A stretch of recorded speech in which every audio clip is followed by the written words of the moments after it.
갑시다. 1-80페이지 면세되는 주택과 부수토지 임대용역의 범위 되어 있죠. 임대 체크 따라하세요. 임대. 아까 제가 구분해줬어요. 18 부동산의 임대야. 부동산의 임대. 그럼 부동산을 빌려주면 반대급부로 받는 거 있지. 월세 받는 거 있을 거고 간주임대료도 있을 수 있고 관리비 수입도 있을 수 있어. 아무튼 간에 그것들을 부가세 분노 과세로 처리할 거야 면세로 처리할 거야. 상가와 상가 부수토지를 빌려주고 받는 건 과세, 주택과 주택 부수토지 빌려주고 받는 건 면세. 됐죠? 오케이. 단독 임대주택의 경우 면세되는 면적 주택 면적 100제곱미터, 주택 부수토지는 둘 중에 큰 걸 초과하지 않는 면적, 주택의 연면적과 정착 면적의 5배, 도심지역 밖은 10배. 이건 무슨 말이냐면 이 얘기야. 주택과 부수토지 포함해가지고 빌려주고 받는 세금, 임대료에 대해서는 면세한다며. 그럼 주택은 요만해. 이만한데 주택에 앉아있는 토지가 이만한데. 그럼 다 같이 면세하는 거는 과하다 그 얘기야. 그래서 딱 요만큼 한도를 정해놓고 요만큼만 면세해줄게. 면세. 그럼 요 부분을 빌려주고 받는 돈은 과세하겠다 그 얘기야. 그럼 이 면적을 어떻게 계산할 건데? 그 산식이 동그라미 1, 2번 둘 중에 큰 거는 주택의 연면적과 정착 면적의 5배, 도심지역 밖은 10배. 우리 시험에 도심지역 밖, 안 이렇게 주어지니까 걱정 안 해도 돼. 됐죠?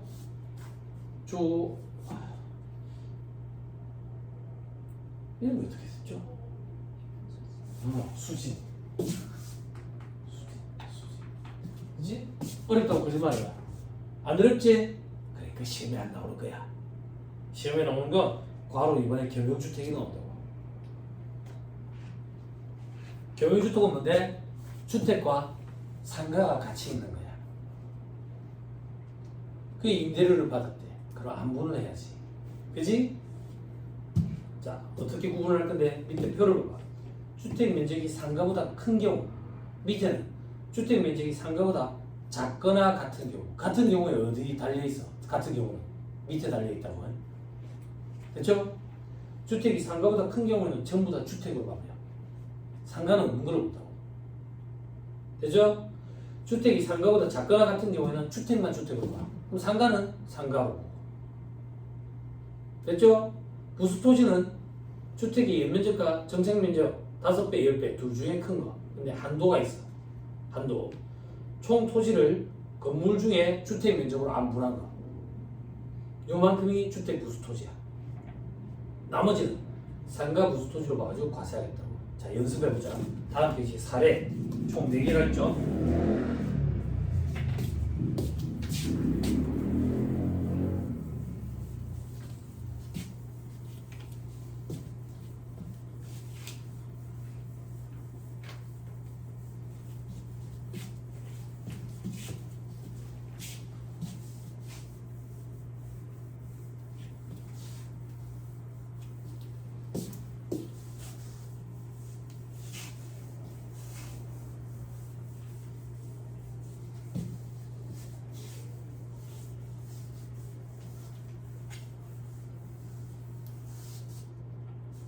자, 첫 번째 사례 1 저만 볼게요.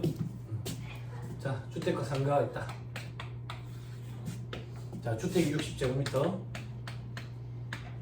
상가는 40제곱미터. 그렇죠? 앉아있는 건 1500제곱미터예요. 7번 주택이 상가보다 큰 경우야. 그렇죠? 그럼 전부 다 주택으로 보면 된다고. 전부 다 주택. 그럼 주택은 총 100제곱미터야. 상가는 없어. 없다고. 자, 주택 부수토지 계산하자. 주택 부수토지. 주택의 연면적. 상가도 다 주택으로 보기로 했거든. 연면적 100제곱미터. 정착면적. 앉아있는 게 정착면적이야. 전부 다 주택으로 보니까 100제곱미터. 도심지역 내라고 돼 있죠. 그래서 5. 둘 중에 큰 거. 요게 크네. 됐죠? 근데 한도가 있다고요. 한도가 있다는 얘기는 둘 중에 작은 게 이런 거 해줘야 되나? 이거는 뭐 중에 큰 거 그런 얘기야. 이거는 뭐 중에 작은 거. 됐어요? 됐어요? 자, 그래서 한도 계산을 해보자.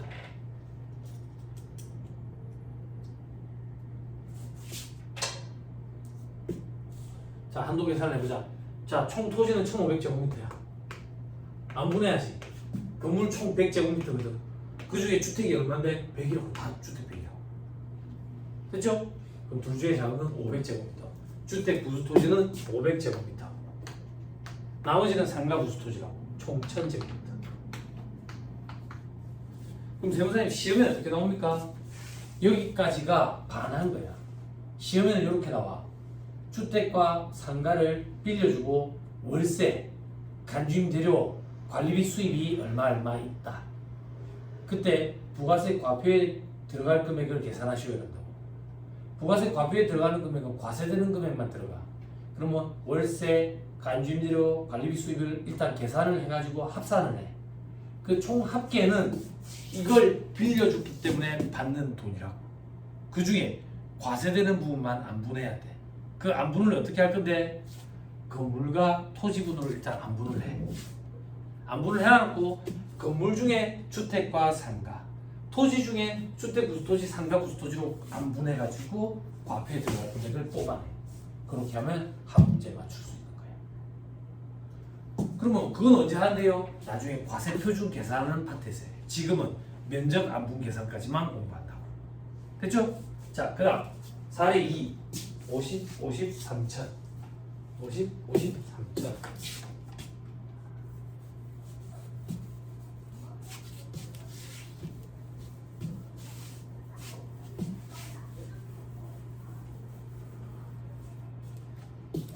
해봐보세요. 주택 50제곱미터, 상가 50제곱미터, 앉아있는 건 3000제곱미터. 주택이 상가보다 작거나 같은 경우에 해당한다. 됐지? 그럼 주택만 주택으로 보면 됐다고. 그럼 주택은 50제곱미터. 그럼 상가는 상가로 50제곱미터. 자, 이제 주택 부수토지 계산해보자. 주택의 연면적 50제곱미터. 그지? 정착면적 앉아있는 거 50제곱미터. 여기에 도심적 되니까 5. 둘 중에 큰 거. 요게 크네. 근데 한도가 있다 했지. 한도는 총 3000제곱미터래. 건물 100 중에 주택에 해당하는 거. 요게 작네. 주택 부수토지는 250제곱미터. 그럼 나머지 2750제곱미터는 상가 부수토지가 되는 거지. 됐어요? 면적 계산까지만 세무사 1차 시험에서 물어본 적도 있어. 땡 퀴즈더라고. 됐죠? 자, 그 다음 사례 3번으로 가면 여기 갈게요. 사례 3번. 사례 3번은 3층짜리야. 우리 길에서 많이 보는 거. 길에서 많이 보는 거 웬만하면 4층인데 3층짜리를 가지고 해보자. 60, 900. 하나, 둘. 60, 900. 됐죠? 주택이 1개. 나머지 상가. 됐어요? 주택은 60제곱미터야. 상가는 120제곱미터라고. 주택이 상가보다 작거나 같은 경우에 해당해. 그럼 주택만 주택으로 보면 됐다고. 주택은 60제곱미터. 상가는 120제곱미터. 됐죠? 됐죠? 자, 그 다음 부수토지 계산하자. 주택의 연면적 60제곱미터.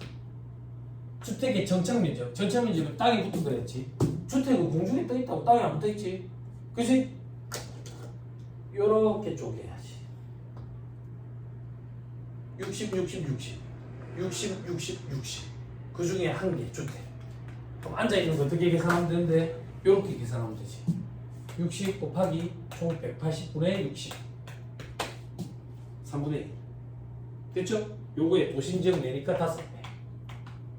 100제곱미터. 요게 크다. 그죠? 한도가 있다. 한도는 어떻게 되는데? 총 900제곱미터. 곱하기 주택, 상가 다 더하면 180. 그 중에 주택 60. 그지? 그러면 300. 됐어요? 요게 장래. 주택 부수토지는 100제곱미터. 상가 부수토지는 800제곱미터. 할 수 있겠죠? 안 어렵습니다. 자, 사회 한 개 더 만들어 놓으셨더라. 강태호 이사님. 자, 요것도 해보자. 1500.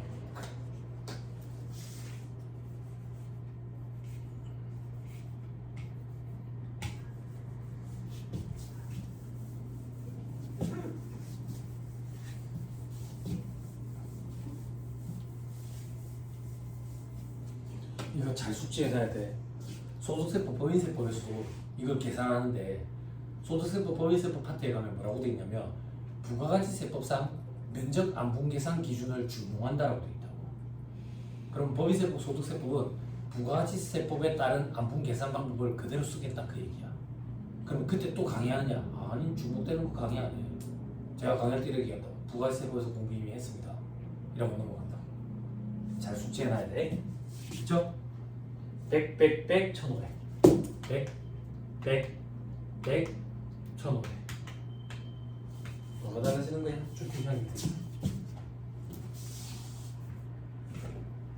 자, 이번에는 주택이 200, 상가가 100이야. 주택이 상가보다 큰 경우로. 그럼 전부 다 주택으로 보면 되거든? 그지? 그럼 주택이 300제곱미터야. 상가는 없어. 없어. 됐어요? 전부 다 주택으로 본다고. 됐어요? 그렇게 해서 1세대 1주택 비과세택을 보는 거야. 그래서 상가주택이 한동안 재밌었다. 상가주택 보통 4층으로 돼 있거든? 4층으로 돼 있어. 1층은 쪼개가지고 세를 준다고. 상가로. 2층은 원룸으로 세를 줘. 3층은 두 개로 쪼개가지고 전세 준다고. 전세. 4층은 지가 살고 옥탑방도 지가 살아. 그러면 4층은 지가 살고 옥탑방도 지가 사니까 집이지 주택이고, 전세 준 거 주택이라고, 원룸 준 거 주택이라고. 요건 상가라고. 주택이 상가보다 더 크지. 전체를 주택으로 바꿔요. 그래서 이걸 돈 받고 팔면 1세대 1주택 비과세 혜택을 볼 수 있는 거야. 그럼 의문이 풀린다고. 어떤 의문이 풀리는데 상가로 세를 주는 게 돈이 더 많이 될 것 같은데, 그럼 2층도 상가로 주면 되잖아. 2층 상가로 준다고. 상가로 준다고. 그러면 주택이랑 상가랑 면적이 같아지지. 그러면 1세대 1주택 비과세 혜택을 보는 거야. 그것 때문에 이렇게 하는 거야. 이게 알면 보이는 거야.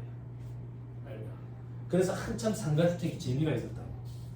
우리 흔히 말하는 개별주택, 상가주택이라고 얘기하는 거. 직장인들의 꿈이었지. 종잣돈 모아가지고. 근데 이제 재미없다고.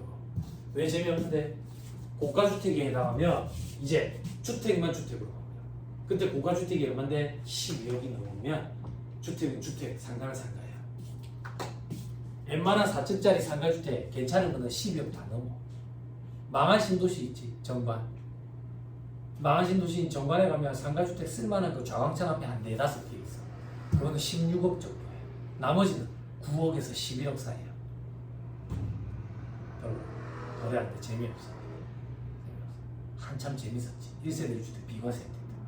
지금은 재미없다. 11억짜리는 혜택 받을 수 있겠네요. 가치가 없어가지고 11억인 거야. 값어치가 없는 걸 사면 올라가지도 않아. 정관에 사는 사람 있어요? 정관 신도시 최고죠. 그죠? 좌왕천을 기준으로 정관 신도시에 사는 사람들이 한강처럼 강남 강북으로 나눈대요. 장사가 돼가지고 극장이 망하고 있는데 무슨 강남 강북이 이해 못해요. 장류 그리고 창원 해. 창원. 김해 시고 창원 하면 되지. 네? 우리나라에서 집값이 제일 비싼 데가 서울, 울산, 창원이죠. 동급이에요. 그 정도로 울산, 창원은 집값이 비싸죠. 근데 비싼 이유가 뭘까? 살고 싶으니까 비싸지 않아? 그죠? 왜 살고 싶을까? 왜 살고 싶을까? 서울이랑 좀 달라 이유가. 서울은 애들 학교, 문화생활, 창원, 울산은 직장. 여기 경남에 직장에 가면 거기밖에 없거든. 그래서 제가 예전에 한번 여담생각 그 얘기했죠. 대학 동기들 중에 나만 부산에 있어. 나만 부산에. 근데 이제 나이를 먹어가면 느낄 거야. 부산이 살기가 좋아. 겨울에 그래 춥지 않아. 서울 사람들은 부산이 바닷가 앞이니까 겨울에 되게 추운 줄 알아. 몬순 기후에 대해서 공부해 본 적이 없는 거야, 걔들은. 바닷가 앞이면 해풍 때문에 도리어 따뜻해. 따뜻해. 그지? 그리고 부산에 산다 그러면 집에 다 배가 있는 줄 알아.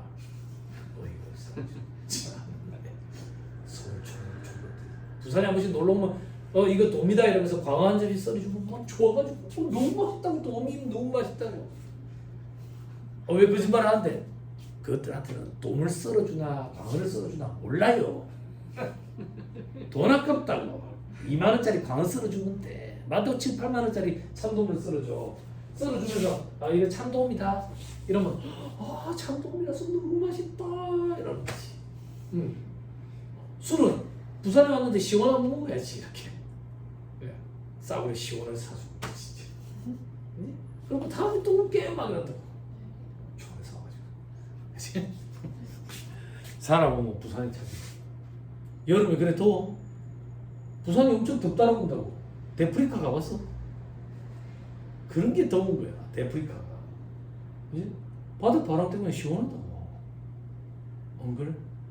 그지? 직장만 있으면 살기 좋다고. 집값이 뭐 서울처럼 비싸? 아니잖아. 직장만 있으면 살기 좋아. 근데 직장이 있냐고? 없지. 그러니까 이거 하고 우리는 그런 스트레스에서 벗어날 수 있는 거야. 나 우리 애들 맨날 그런다고. 아빠는 회사가 어디야? 아빠 회사 안 다니는데. 아빠 누가 돈을 줘? 아빠가 돈 만드는데. 너 그래서 사장님이 돈을 주는데. 그래서 하는데. 얼마나 좋아.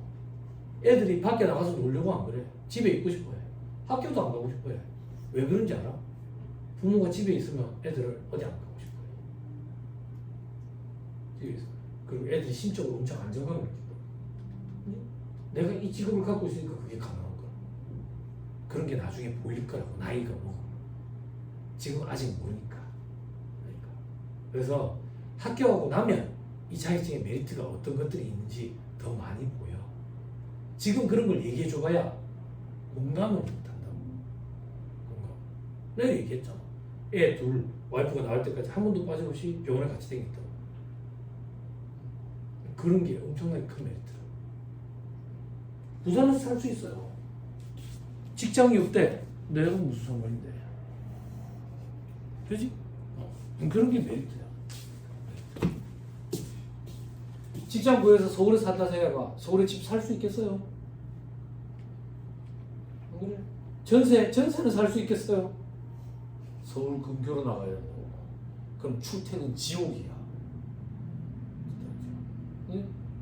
돈이 있어도 차를 못 끌고 댕겨요. 지옥이라서. 그런데 살 바에 얼마나 좋아요. 그죠? 조금만 차 타고 가면 바닷가인데. 안 그래요? 밤에 마음이 동하면 가서 바닷가에서 좀 걷다 오면 되잖아요. 뒷날 출근해야 되잖아요. 내가 일하는 시간이 출근 시간이에요. 안 그래요? 나 내일 10시부터 할 거면 10시가 출근 시간이에요. 네? 얼마나 좋아요. 그죠? 동기부여가 돼요? 안 돼? 왜?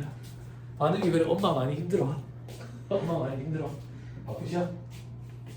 바쁘면 돈이 많아져요. 그지? 그지? 그걸 내가 조절할 수 있어요. 요번 달에 돈을 좀 많이 벌어야겠다. 바쁘게. 요번 달은 좀 애들이랑 시간 보내야 되겠다. 그럼 돈이 좀 적지만 덜 바쁘게. 그지? 안 좋아? 애들 학교 운동회 다 따라다니고. 좋지? 학교에 그 공개 수업 한다고 선생님 연락 오면 예 참석하겠습니다. 선생님 안 됩니다. 이렇게 예언한 적 한 번도 없어. 예 선생님 참석하겠습니다. 예 선생님 참석하겠습니다. 무조건. 참석해 주는 거 좋아해. 한 명이라도 더 와야 북적거리는 게 좋으니까. 행사니까. 이 직업을 가지니까 그게 가능한 거야. 예전처럼 서울에 내가 직장 생활하고 있었어요. 꿈도 못 꾸지. 주말에 집에서 나무를 갖고 무슨 나무? 안 그래? 나무 있는데 가살도 모른다. 자, 보세요. 해봅시다.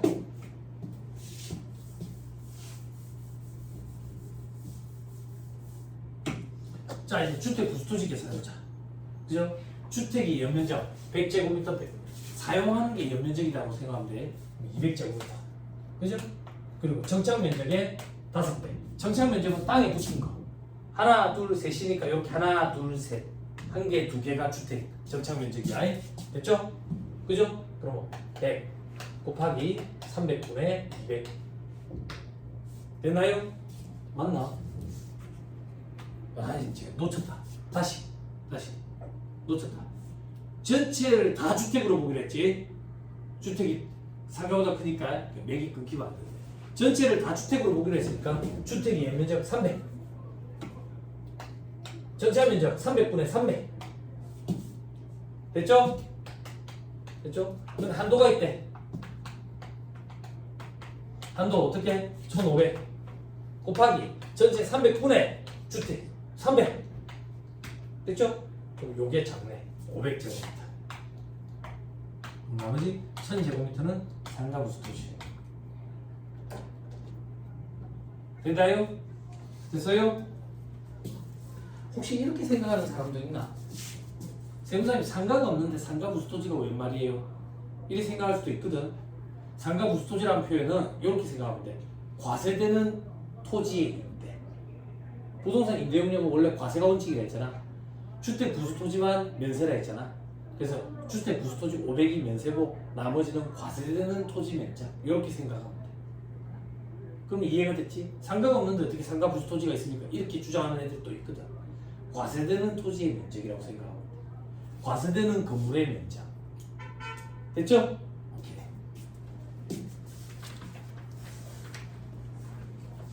자, 넘어갑니다. 다음 페이지 정리돼 있죠?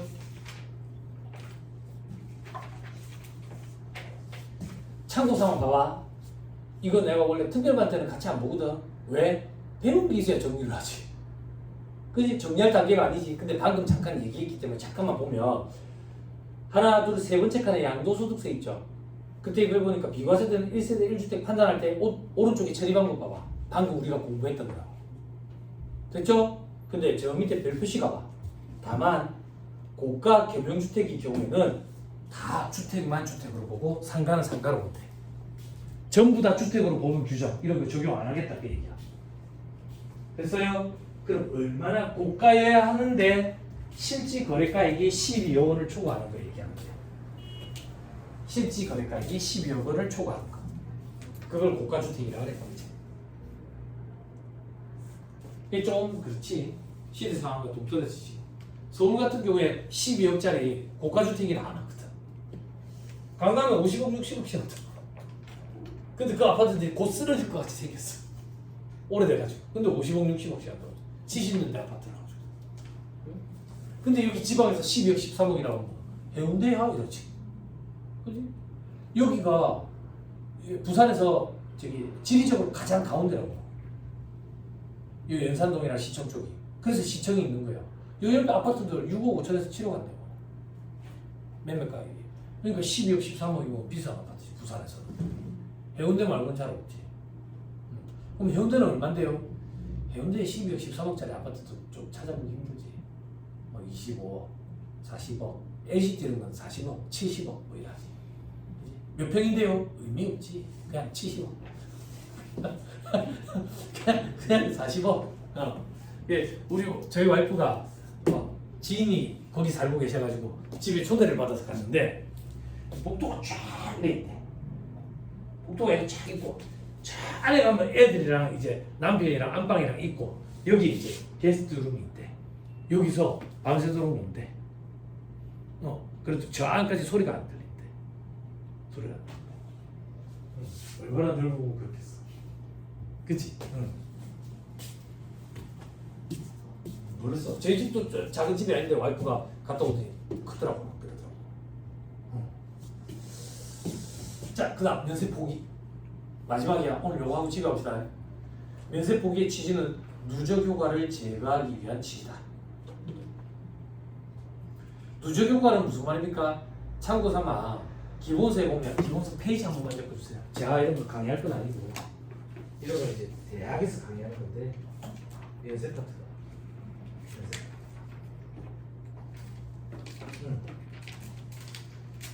여러분 317페이지 기본서 317페이지에 누적 효과, 한수 효과가 뭔지 있어. 이런 거 우리 시험에 나오지도 않아.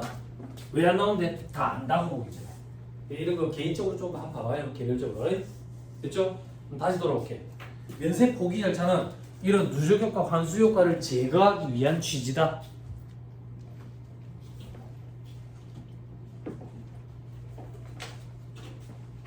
면세는 부분 면세 제도로 했잖아. 그래서 거래의 중간 단계에서 면세가 적용되면 그 다음 단계에서 면세 적용했던 효과가 없어져 버리는 그런 효과가 발생한다고. 그런 걸 누적 효과라고 그래. 아무튼 이런 누적 효과를 제거하기 위해서 면세 포기 절차를 두고 있다. 그럼 면세 포기는 면세 사업자는 다 포기할 수 있느냐? 그렇지 않아. 대상이 정해져 있어. 어떤 사람들 영세율이 적용되는 재화용량 면세 포기할 수 있다고. 예를 들어서 요거야. 우리가 수산물을 유통하는 업체야. 고등어 판매 업체야. 고등어는 식용으로 제공되는 농축 수 임산물 중에 수산물에 해당되잖아. 면세라고. 근데 내가 이 고등어를 해외 수출도 안 돼. 그러면 수출은 영세율이잖아. 그치? 그때 내가 면세를 포기하면 영세율을 적용받을 수 있어. 그 얘기야. 됐죠? 또 어떤 거? 공익단체 중 학술 등 연구단체가 그 연구와 관련해서 실비 또는 무상으로 공급하는 재활용량 이런 것들도 면세 포기를 할 수 있대. 이건 말 그대로 포기만 대비하면 돼. 됐죠? 됐죠? 자, 그 밑에 절차 규정 봐봐. 기간 제한 이런 거 없어. 승인 요건도 없어. 그냥 면세 포기 신고하고 지체 없이 사업자 등록하면 돼. 근데 이게 시험이 이렇게 나온다고. 면세를 한번 적용받은 자는 3년 내에 면세 포기를 할 수 없고, 그리고 관할 지방 구세청 등의 승인을 요한다. 이러면 그럴듯하다. 오답 포기. 됐죠? 기간 제한 없고 승인 요건도 없고 포기 신고하고 지체 없이 사업자 등록 내면 돼. 자, 재적용 절차. 포기 신고했다가 다시 면세 적용받았다가 장난치면 안 되잖아.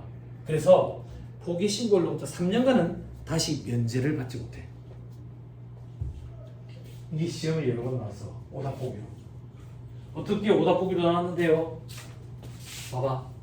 포기 신고로부터 3년이 되는 날이 속하는 과세기한 종료일까지는 재적용 못 받는다. 이렇게 몇 번 등장했어. 그냥 3년이야. 3년이 되는 날이 속하는 과세기한 종료일이 아니라. 됐어요? 그러면 수험생들이 왜 그거에 현혹됐는데 간이가세 포기 절차는 3년이 되는 날이 속하는 과세기한 종료일까지는 재적용을 못 받아. 그거랑 얘랑 믹스시켜버리는 거야. 오답 포기를. 그래서 수험생들이 힘들어해. 여러분들은 안 헷갈리지? 왜? 그걸 아직 공부 안 했으니까. 아는 게 없으면 헷갈리지도 않아. 아는 게 많아야 헷갈리는 거야. 응? 되죠? 자, 그 다음 3년이 지났는데 면세 재적용 신고서 제출 안 하면 계속 면세 포기 상태로 가.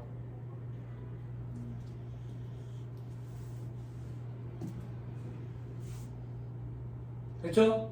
자, 그 다음 둘 이상의 면세 사업 연기할 때 면세 포기하고자 하는 재화 용량만 구분해서 면세 포기 가능해. 일부만 면세 포기가 가능하대.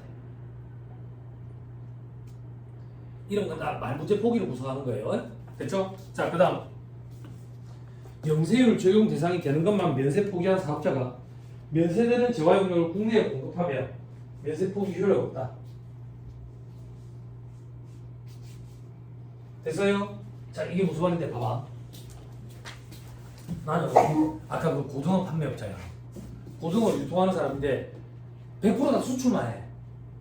고등어를. 그래서 내가 면세 포기하고 영세율을 적용받고 있었다고. 근데 갑자기 국내에 어떤 업체에서 그 오더가 들어온 거야. 자기들한테 좀 팔으라고.